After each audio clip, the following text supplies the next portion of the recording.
Now, how many of you know this gentleman? A few of you, yeah. Thank you. No, I meant the one on the right, your left-hand side, not the one in the middle. The one with the funny-looking shorts. No, actually, that was my grandfather, Jacques-Yves Cousteau, in the middle. And he was our guide, our shepherd, if you will, as was my grandmother, Simone. Actually, something that most of you probably don't know is that Simone, or La Bergère, as we used to call her, spent more time on Calypso than my grandfather, my father, and my uncle combined. She was the true captain of Calypso. And she was the main cause for my grandfather's success, along with the crew who were so dedicated their entire lives to going into places that no one had ever been, longer, deeper, and farther, especially in those days when technology had to be invented just to get underwater. And my grandfather, as some of you may know, used to say things like this: when one person, for whatever reason, has a chance to lead an extraordinary life, he or she has no right to keep it to themselves. And that's something that Brand spoke of earlier today, and something that I think as explorers, we really need to keep in the front of our minds, because we are on the forefront of discoveries, of stories, of information that we need to bring back to the general public so that they can make better decisions in their everyday lives, despite the fact that they may never get a chance to see or do the things that we do, so that they and we can all row in the proverbial same direction. Because as you've heard, we are in trouble. Now, being a third generation is not all it's cut out to be. Obviously, it's a double-edged sword, but it did give a certain, I'll say privilege, just because it's the only word that comes to mind. It's actually a terrible word for it, but it may be a sense of responsibility to be able to carry on in the philosophy and motivate especially young people to do things in different ways than we've done in the past. Now, my grandfather, as you know, had influenced hundreds of millions of people around the world for over 50 years through this particular series, The Undersea World of Jacques Cousteau. And throughout that journey of those decades, he built some pretty phenomenal pieces of technology. Now, I'm a bit of a tech geek. I like toys. I like tools. I like useful toys.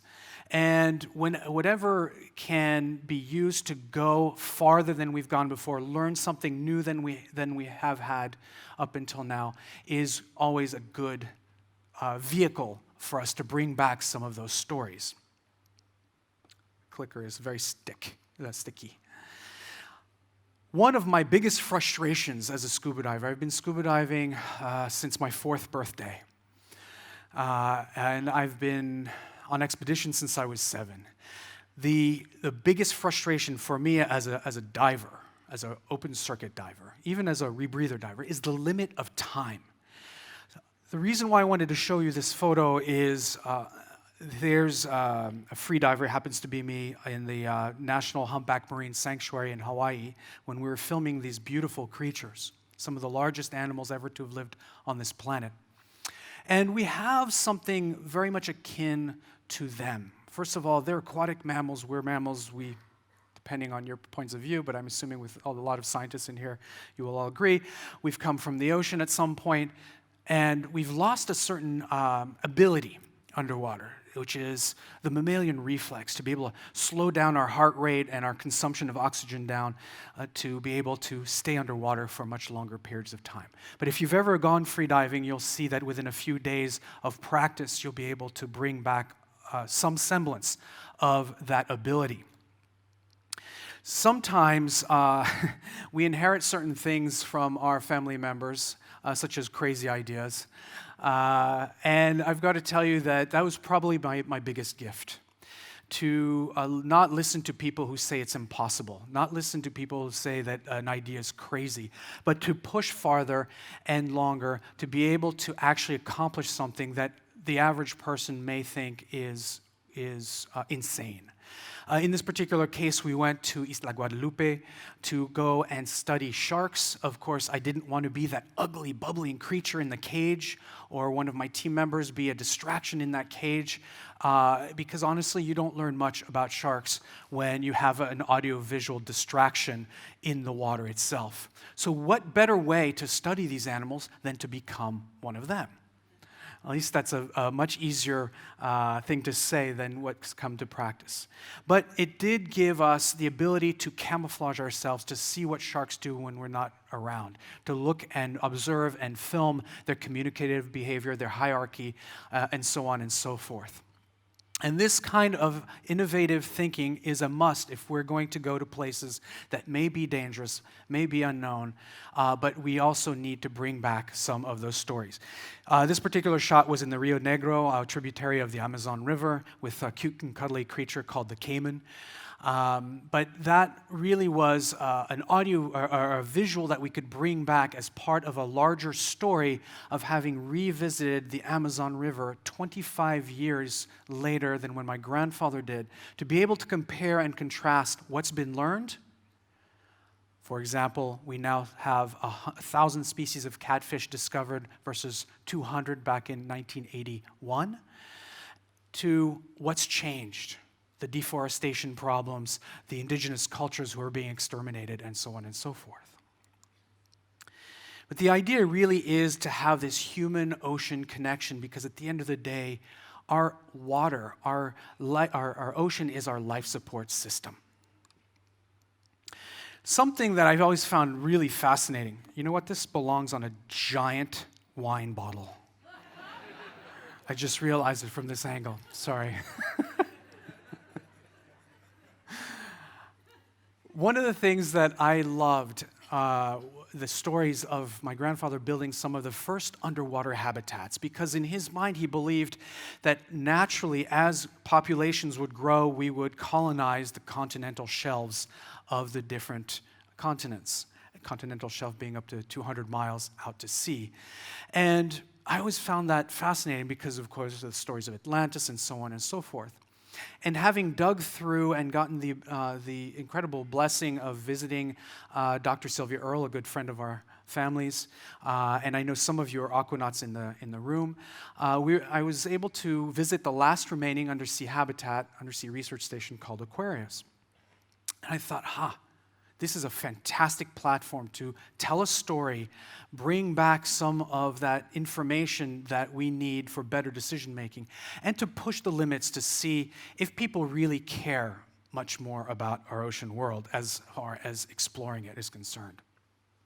And so with that, I'm going to share with you a 2-minute video of Mission 31.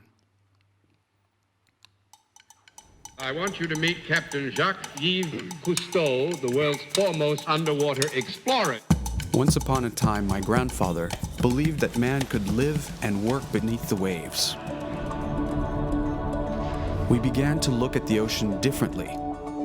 He inspired me and generations to explore the human-ocean connection.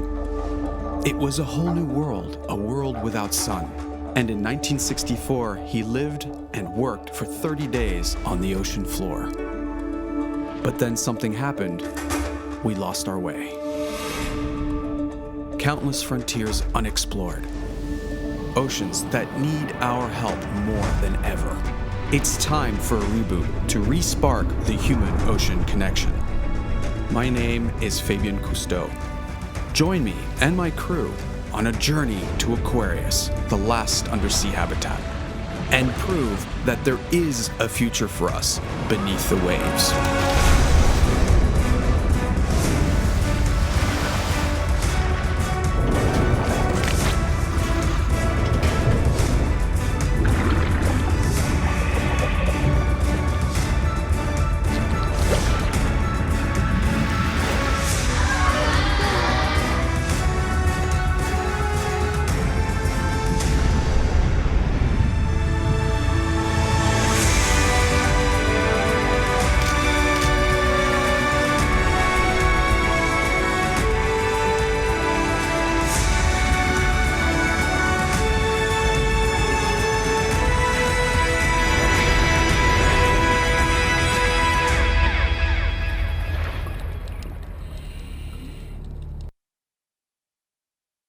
Someone cut it off. That's okay.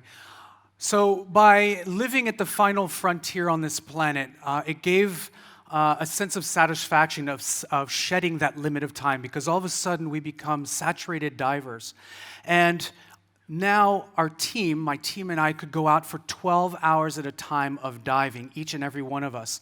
And thanks to that, not only does it give an anecdote for space exploration as far as extreme environments are concerned and testing out new equipment and all that, as the NEMO missions have done for years down at Aquarius, but it also gives us the ability to dig deeper. It was not intended, but to go and dig deeper and to look at ecosystems that support our very own existence. We lose, unfortunately, over 3 distinct species every hour of every day at this current rate, and we don't even know exactly why. We know what the general causes are, but we don't know what the chain effect is to that. So we really need to go beyond knowing that 5% of our oceanic world. Now, as I mentioned, Mission 31 was based in Aquarius. Aquarius is now 29 years old. We spend over 100 times more in space exploration in North America than we do in ocean exploration. And I venture to think that probably around the world, that's probably a similar number. Why not build a new International Space Station underwater? A state-of-the-art living quarters that's not 56 square meters like Aquarius was or is, but something much larger, much more complex, and that allows for extended stays.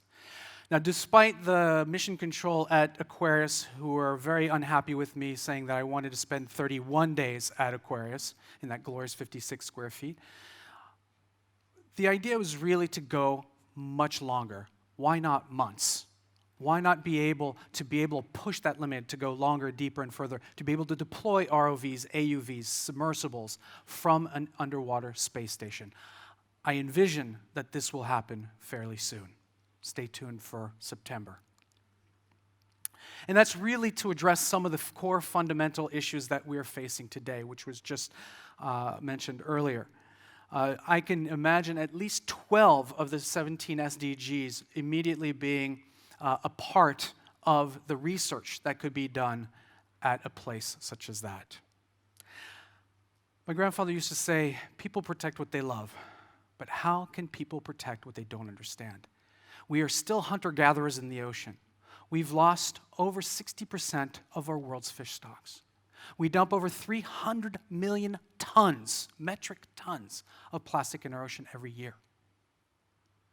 Climate change has wreaked havoc in ways that, because the general public doesn't peek under that blue veneer, because we don't do good enough of a job in our story-making abilities to be able to connect them with the ocean, they have no idea that our phytoplankton is dying, the core of our life underwater, which, by the way, if you enjoy breathing, every other breath you take is thanks to them. We have to make a decision. Either we like breathing or we have to eliminate about half of our population. Even billionaires are now starting to pay attention. I'm not going to bother with this quote, but Ray Dalio has now started spending a lot of money investing in ocean research, and many others like him. So it does stand to reason that the ocean is and should be a focus for our future. At the end of the day, we need to redefine our values.